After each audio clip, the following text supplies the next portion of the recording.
RSS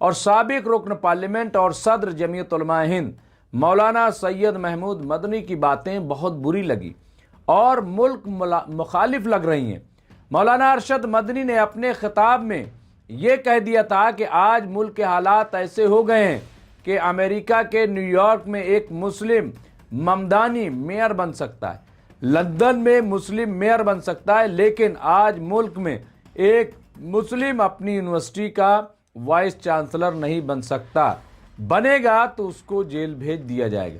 انہوں نے بطور مثال سابق کابینی وزیر اتر پردیش اور چانسلر جوہر یونیورسٹی رامپور کا ذکر کیا۔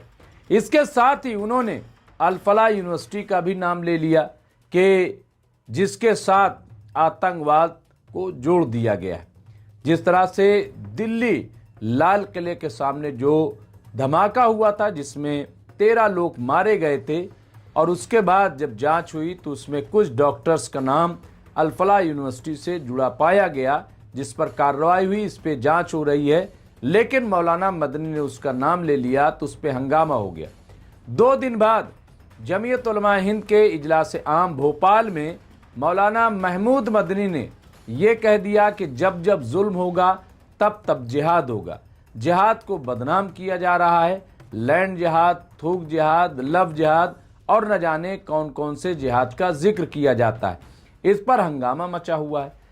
مزیدار بات یہ ہے کہ فرقہ پرست طاقتیں مولانا مدنی کو دیش دروہی کہہ رہی ہیں اور ان کو پھانسی دینے کا مطالبہ کر رہی ہیں، اور سیکولرزم کا راگ الاپنے والے کچھ لوگ کہہ رہے ہیں کہ یہ بی جے پی کے اشارے پہ بول رہے ہیں، یہ ان کے ایجنڈے پر کھیل رہے ہیں۔ سوال یہ ہے کہ کیا ملک میں سب کچھ اچھا ہو رہا ہے؟ کیا جو بات مولانا ارشد مدنی یا مولانا محمود مدنی نے کہی ہے وہ غلط ہے؟ پھر جہاد کا مطلب قتل و غارت گری تو نہیں ہوتا ہے۔ مولانا محمود مدنی نے اپنے خطاب میں لفظ صبر کا استعمال کیا، یعنی ان اللہ مع الصابرین، اللہ صبر کرنے والوں کے ساتھ ہے۔ جہاد اکبر جہاد نفس ہے، یعنی اپنے نفس پر قابو پانا، صبر کرنا، یہ جو ہے سب سے بڑا جہاد ہے۔ پھر جہاد کے معنی قتل و غارت گری کیوں نکالے گئے؟ خیر، تاہم جو کچھ نام نہاد ہندو دھرم گرو کہہ رہے ہیں اس پر بات کیوں نہیں ہو رہی ہے؟ مولانا دکھ جاتے ہیں لیکن یہ بابا کیوں نہیں دکھتے؟ بابا باگیشور دھام کھلم کھلا ہندو راج بنانے کی یاترا نکال رہے ہیں۔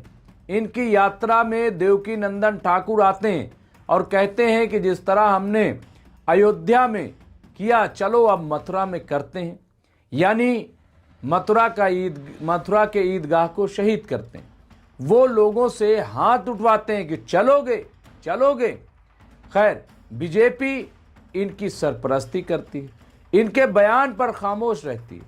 وہ ملک کے 25-30 کروڑ مسلمانوں کو دھمکی دیتے ہیں، اب آ جائیں یتی نرسنگھا نند کی بات کریں تو ان کی زبان میں لگام ہی نہیں ہے۔ یہ تو خود وزیر اعلیٰ یوگی آدتیہ ناتھ جی کو نہ جانے کیا کیا کہہ چکے ہیں۔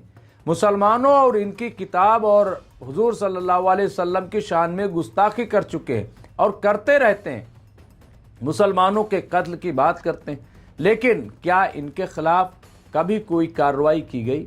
کہتے ہیں ایسے لوگوں کے منہ نہیں لگنا چاہیے، ان کو بڑھاوا دینا ٹھیک نہیں ہے۔ اتحاد ملت کونسل کے چیئرمین مولانا توقیر رضا کے ایک بیان پر کارروائی ہو جاتی ہے، ان کو جیل بھیج دیا گیا، ان کے رشتہ داروں پر بلڈوزر چل رہا ہے، لیکن کیا یتی کے خلاف کوئی کارروائی ہوئی یا ہوگی؟ اب یہ مولانا ارشد مدنی کو پھانسی دیے جانے کی مانگ کر رہے ہیں۔ گودی میڈیا ان کے معاملے میں خاموش کیوں ہو جاتا ہے؟ کیا ایسے لوگوں کا بیان بھڑکاؤ بیان نہیں ہوتا؟ کیا ایک ملک میں 2 قانون ٹھیک ہے؟ کرنی سینا کے ہزاروں کارکن ننگی تلواریں لے کر آگرہ کے میدان تک پہنچ جاتے ہیں، لیکن ان کے خلاف کارروائی نہیں ہوتی، کہیں کوئی بلڈوزر نہیں گرجتا، بلڈوزر نہیں چلتا۔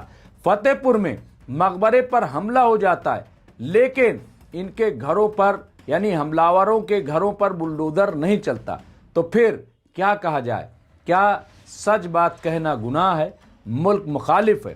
یہ بڑے سوال ہیں، ان سوال کا جواب چاہیے، ان سوال کا جواب شاید پورا ملک تلاش کر رہا ہے کہ آخر ایک طرفہ کارروائی کیوں. بہرحال اس سلسلے میں اور جو بھی اپڈیٹ ہوگا ہم آپ کو اپڈیٹ کرتے رہیں گے. دیکھتے رہیے MMC نیوز انڈیا. بہت بہت شکریہ. میں ممتاز عالم رضوی.